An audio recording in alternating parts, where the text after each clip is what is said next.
STV news, आवाज बुलंदियों तक। आप देख रहे हैं STV न्यूज चैनल। इस वक्त हम स्टूडियो में मौजूद हैं। हमारे साथ डॉक्टर साहब हैं, डॉक्टर देवेंद्र सिंह बघेल जी। सर, आपका स्वागत है हमारे चैनल में। सर, आपसे एक चीज जानना था, काफी आप घूमते रहते हैं धर्म और राजनीति को लेकर। धर्म और राजनीति का एक साथ चल सकता है या धर्म अलग है राजनीति अलग है? तो धर्म के विषय में पहले बताइए। पिछला आजादी के बाद से और अब तक पिछले 15 सालों में आपको एहसास हुआ होगा कि धर्म क्या है। उससे पहले आप एक ही चीज थी, धार्मिक सहिष्णुता के नाम पर आपका इस तरह से मोटिवेशन होता रहा है, उसको आपने देखा। और धर्म और राजनीति को अगर आप एक साथ जोड़ते हैं तो पिछला आप हिंदुत्व की जो राजनीति रही है, हिंदुत्व जो रहा है विश्व पटल पर आज के पीछे, उसको आपने देखा ही है कि कितना संपन्न रहा है। वो संपन्नता आपको इधर भी दिख रही है। धार्मिक एकजुटता का परिणाम रहा कि आपने राम मंदिर ले लिया। बाकी चीजों में पिछले धर्म राजनीति को अगर एक साथ जोड़ते हैं आप तो वही जोड़ के देख लीजिए। पिछले 15 सालों में धर्म के नाम पर एक भी दंगा फसाद नहीं हुआ। इसी बीच में सर एक बाबा इस समय बड़ी चर्चा में है, लोगों के नाम पे जुबा पे नाम है बागेश्वर धाम वाले महाराज धीरेन्द्र शास्त्री जी। ये जब भी कथा कोई करते हैं तो ये धर्म को लेकर और हिंदू को लेकर ही करते हैं, तो इन पे क्या करेंगे? हर आदमी का अपना अपना वैचारिक स्तर है। उन्हें ठीक है, वो अपने उनको जो समझ में आता है वो कहते हैं। आपको जो समझ में आता है आप उनसे लीजिए। अगला दे रहा है, जो आप लेंगे वही आपके पास आएगा। जो नहीं आपको पसंद आ रहा है छोड़ दीजिए। तो धर्म में क्या आप देखते हैं कि राजनीति में धर्म के लोग भी जाने चाहिए?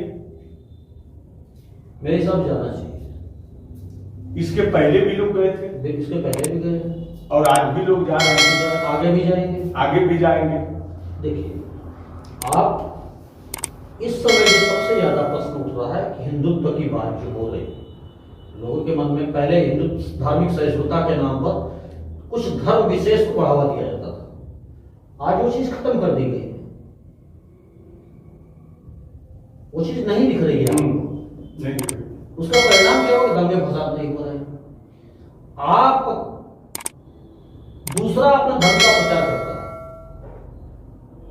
कोई एक तीसरा पक्ष मान लेते हैं, दूसरा पक्ष मान लेते हैं, वो अपने धर्म का प्रचार करता है तो आपको ऐतराज नहीं होता है। अब किसी ने हिंदुत्व की बात कर दी तो आपको धर्म का प्रचार लग गया कि भाई हिंदुत्व की बात हो रही है। आपको मालूम है कि कितने लोग ईसाई बनते जा रहे हैं आपके यहाँ? ईसाई बनते जा रहे हैं धीरे धीरे। बहुत ज्यादा लोगों को देखा होगा आपने, ईसाई बनते जा रहे हैं। बहुत ज्यादा दूसरे लोगों को आपने देखा होगा, निम्न जो जाति वर्ग माना जाता है उसमें से बहुत ज्यादा लोग मुसलमान भी बन रहे हैं। क्यों हो रहा? इस देश को बर्बाद करने में चादर और फादर दोनों का बहुत बड़ा योगदान रहा है। तो उनको चादर और फादर को लाने वाला भी तो हम आप हैं। ठीक है भाई, हमारा एक वसुधैव कुटुंबकम की भावना हमारे अंदर है। हमारे लिए सारी दुनिया हमारा परिवार है। तो अब नहीं है क्या? अब भी है। हम आज भी स्वीकार करते हैं, लेकिन हमें आज ये मालूम है कि आप इस आदमी सबको नुकसान होना है, तो हमने उस चीज को परखा कि हमें आप दोनों चीजें एक साथ नहीं हो सकती ना। आपके सामने 2 त्योहार भी होते हैं। अभी आपने 2-3 त्योहार बिताए हैं, रामनवमी, दिवाली, भाई दूज और छठ पूजा। आप इसे देखिए, झाड़ू से लेकर हीरे मोती जवाहरात तक बिके हैं। साइकिल से लेकर BMW और दुनिया भर के एरोप्लेन तक बिके हैं, खरीदे गए हैं, खरीदे बेचे गए हैं। पत्थर के नग से लेकर ज्वेलरी तक बिकी है, लेकिन किसी निर्जीव का, किसी सजीव का कहीं खून बहते देखा आपने? कहीं देखा? कहीं कोई देखा आपने? कहीं कोई आकलन अत्याचार को देखा आपने? नहीं। कहीं किसी की बलि चाहे किसी का वो देखा आपने? ये है हिंदू धर्म हमारा। करोड़ों का व्यापार हो गया। झाड़ू बेचने वाले झाड़ू बेच के कमा लिया, वहां दिया बेचा दिया बेच के कमा लिया, हवाई जहाज बेचने वाले हवाई जहाज बेच लिया, बीएमडब्ल्यू साइकिल जिसकी जितनी क्षमता थी उसने उतना खरीदा। पैसा कहां से आया? कहीं से पैसा निकला? कोई छपा तो नहीं ना, कहीं ढाका पड़ा नहीं ना, सबने अपनी क्षमता के हिसाब से खर्चा किया। किसी ने बेचा, किसी ने खरीदा, लेकिन किसी को कमी आई? इन त्योहारों में कहीं कोई गरीब दिखा आपको? तो ये तो पहले भी था, पहले भी था, लेकिन पहले इस चीज को दबा दिया गया था, अब ये चीज खुल के आ गई सामने। नहीं तो पहले भी लोग दिवाली मनाते थे। नहीं मनाते, दिवाली को पहले कर्फ्यू लग जाते थे आपके यहाँ से। कहाँ परेशान है आप? देखा नहीं है क्या आपने? रामनवमी के जुलूस नहीं निकलते थे आपके? दुर्गा मूर्ति विसर्जन नहीं होते थे आपके? वो चीजें आपके मन से डर निकल गया। आज आप भी सुखी हो और वो भी सुखी है। भाई कर्फ्यू लगता था, दंगा होता था, तो क्या आपका ही खून बहता था? उसका नहीं बहता था जो आपको छुरा मारने आता था? नहीं बहता था ना। तो आज तो भी सुखी है। आपके दिवाली दशहरे की डलिया बांस दुनिया भर का सारा सामान तो बनाता है, पटाखे वो बनाता है। इसको आपको लड़ाया सबने चादर और फादर ने। आज चादर फादर आपके दूर हो गए। ये चादर गई, ये फादर गया, खत्म हुआ। फादर ने आपके बौद्धिक क्षमता को कवर किया। ईसाई मिशनरियों का देखा आपने? किस बिजनेस में है? क्या पकड़ा उन्होंने आपका? हमारा एजुकेशन सिस्टम पकड़ा। आज आपको जान के आश्चर्य होगा कि भारत सरकार की सबसे ज्यादा संपत्ति जो है ईसाई मिशनरीज के पास है। सबसे ज्यादा जमीनें जो है ईसाई मिशनरीज के पास है। रेलवे से भी ज्यादा संपत्ति उनके पास है। मालूम है आपको ये बात? ये नहीं, ये शुरू से चला आया। उन्होंने क्या किया? विद्यालय के नाम आपकी बौद्धिक क्षमता को उन्होंने कवर किया। स्कूल में गए, लड़कों गले में फांस डाल दिया। आप ये कलावा नहीं बांध सकते हो? क्या है भाई? क्यों? आप जाओगे फादर, अरे अपने पिताजी को तो आपने पिताजी कहा ही नहीं, स्कूल में जाकर कहते हो फादर। उनका एक कल्चर है। उनका कल्चर नहीं है, आपने स्वीकार किया कल्चर है। तो आप ये बताइए, एक मिनट, मॉन्टेसरी स्कूल, मॉन्टेसरी की परिभाषा क्या रही है? कॉन्वेंट किसको कहते हैं? कॉन्वेंट का शाब्दिक अर्थ कभी खोजा आपने?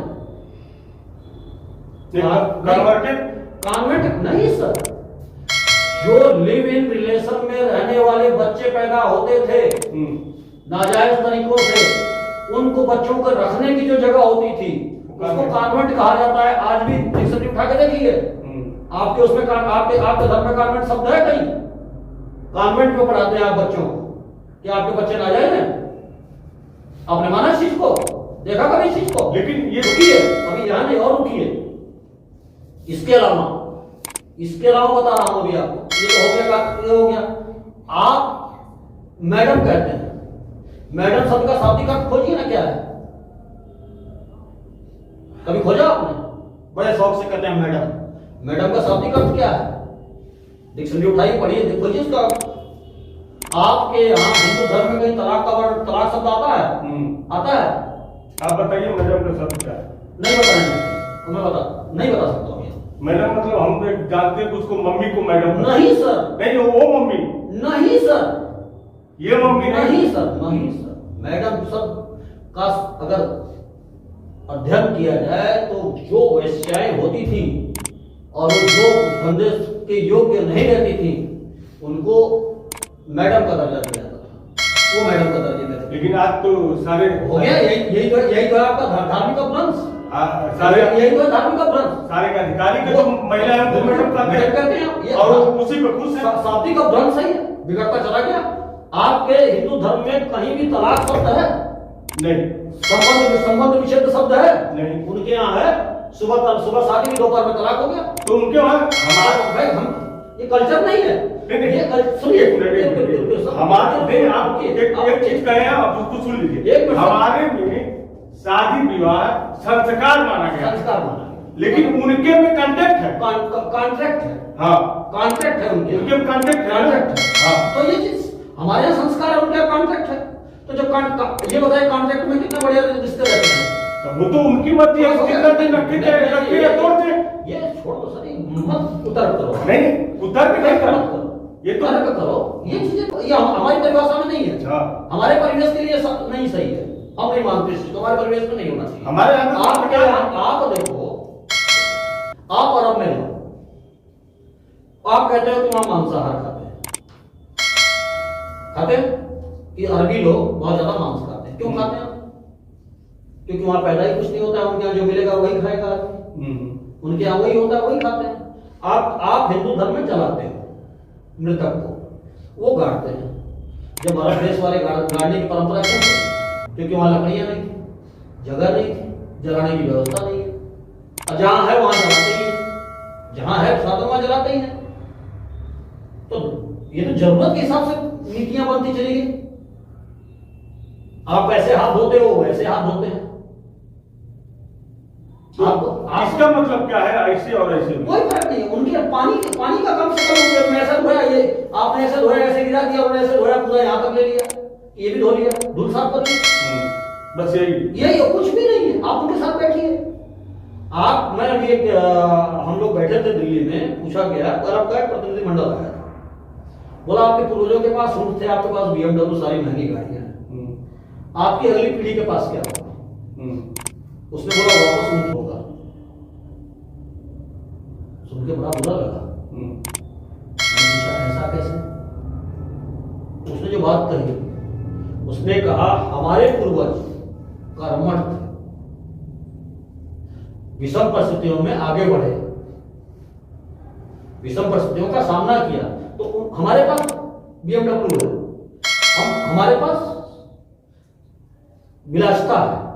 अब हमारी पीढ़ी कमजोर होगी क्योंकि हमने ऊंची चीज देख ली, तो हमारे पास फिर जो हम जो अगली पीढ़ी पैदा करेंगे, तैयार करेंगे, वो हमारी विलासिता में डूबी हुई होगी। फिर उसके पास ऊंट ही आना है, वो कर्म नहीं करेगा, तो उसके बाद फिर ऊंट ही होगा।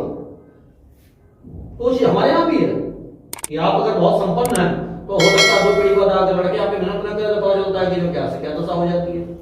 कहीं ना कहीं इसी चीज को लेकर, धर्म को लेकर कहीं न कहीं टिप्पणियां होती रहती हैं।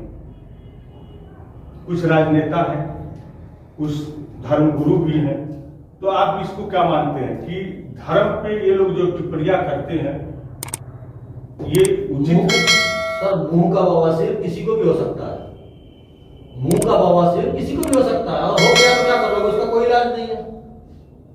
अगर किसी के मुंह में बवासीर ही हो जाए और गलत टिप्पणी ही करने लग जाए तो उसको कुछ नहीं कर रोक सकते हो, आप नहीं रोक सकते। जैसे आपने देखा होगा, हाँ बिल्कुल देखा है, साधु संत भी हैं जो बांके हुए बोलते हैं, और कुछ राजनीतिक लोग भी हैं जो बांके एक लाइन में मैंने कह दिया सर, मुंह का बवासीर किसी को भी हो सकता है, उनको हो गया होगा तो कुछ भी निकल जाएगा, उसका कोई इलाज नहीं।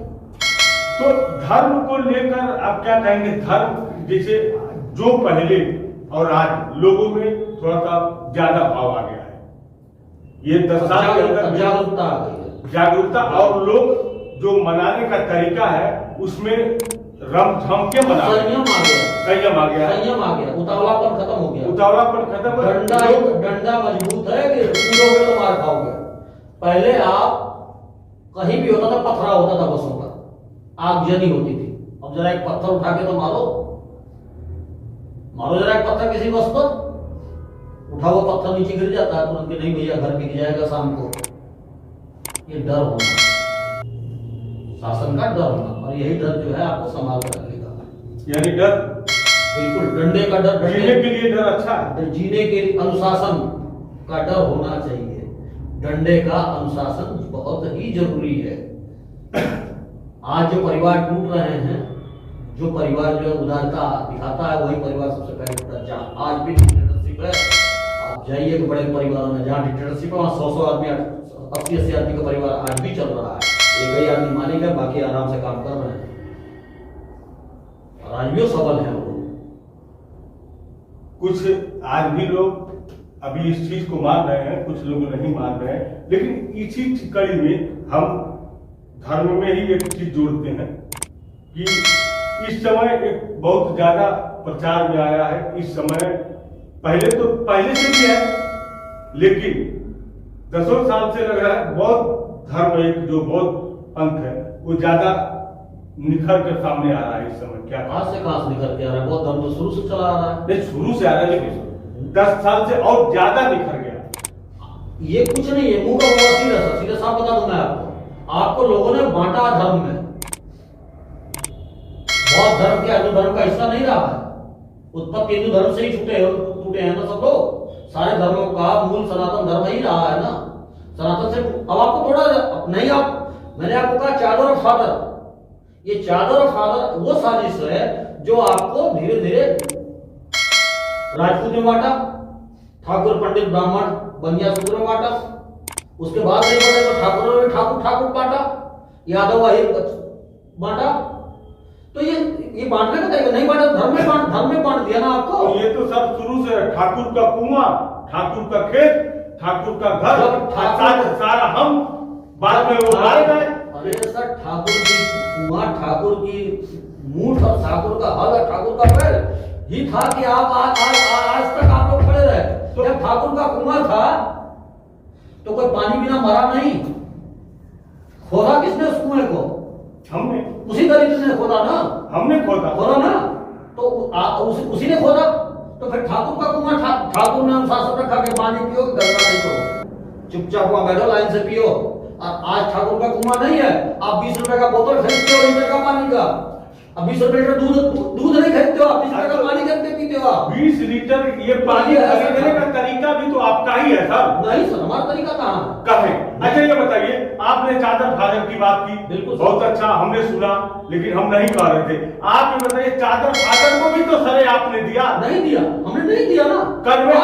उसी चादर फादर से हम लोगों की लड़ाई ना तलवार के हाथ में रही सर। सुनिए सर, सुनिए, आपसे थोड़ा सा एक बात हमको जाननी थी। आपने क्रिश्चियन का एक बरन किया, स्कूल किया, आप लोगों ने पढ़े लिखे थे, शिक्षा आप लोगों ने, आपने पहले उसमें गया, उनके स्कूल में पहले आपने घुसे? नहीं गए हम लोग। गरीब का बच्चे कहाँ जा रहा है? नहीं गए हम लोग। शिशु मंदिर में आज भी शिशु मंदिर, हम लोगों की परंपरा आज भी शिशु मंदिर है सर। आज भी हम लोगों की परंपरा शिशु मंदिर है। आज भी हम लोग शाखा में जाते हैं, शिशु मंदिर में हमारी परंपरा है सर। हिंदू धर्म का आज भी शिशु मंदिर है, सनातन परंपरा है सर। आज शिशु मंदिर है? हाँ है, हम आज भी वही जाते, हमने क्या क्रिश्चियन मुस्लिम हमने शिशु मंदिर है, प्राइमरी स्कूल है, सरकारी स्कूल के, हम लोग सरकारी स्कूल से पढ़े लिखे सब। आपने पढ़ा, पूरा सिस्टम हमारा है सर। बच्चे आज भी नहीं, मेरे बच्चे आज भी नहीं, आपके नहीं जा रहे, लेकिन सर आप ही के जैसे जो ज्ञानी लोग हैं अपने बच्चे को क्रिश्चियन स्कूल में भेज रहे हैं। मैंने कहा ना कि मुंह का बवासीर, आंख का बवासीर, दिमाग का बवासीर, उन लोगों को भी कम से कम रास्ता दिखाइए, वापस आ जाएंगे सब। ये समय ऐसा चक, मैंने कहा ना कि मेरी पिछली पीढ़ी के पास रूप था, मेरे को मौलवी साहब ने बताया, मुझे और अरबी शेख ने बताया कि मेरे पास पिछली पीढ़ी के पास रूप था, और मेरे पास BMW है, मेरे लड़के के पास जो हो सकता है कि रूप होगा। तो ये समझ बहुत अच्छा उदाहरण दिया उसने। यानी हिंदुस्तान में भी पुरानी पीढ़ी अगर ऐसे ही रहेगी तो बैलगाड़ी आएगी। बिल्कुल आएगी बैलगाड़ी, क्यों नहीं आ रही बैलगाड़ी? खाना आप खाते हो और दौड़ के पचाते हो, साइकिल वापस आ गए ना, साइकिल 100 के साइकिल चलाने लग गए ना आप। चिंता मत करिए, बैलगाड़ी चलाएंगे। अगर आप नहीं सुधरेंगे, दूसरों के ऊपर निर्भर रहेंगे, तो आइए आप कोई बैलगाड़ी पर, साइकिल पर। धन्यवाद सर। अब देखिए, कुछ समय के साथ धर्म और राजनीति पे भी बात हुआ, बड़ी अच्छी अच्छी बातें हुई, कुछ जानकारियां हमारे दर्शकों को मिली, कुछ हमें मिली। आप लोग इसको वीडियो को देखिए और प्यार आशीर्वाद कराएंगे। मैं प्रहलाद मौर्य।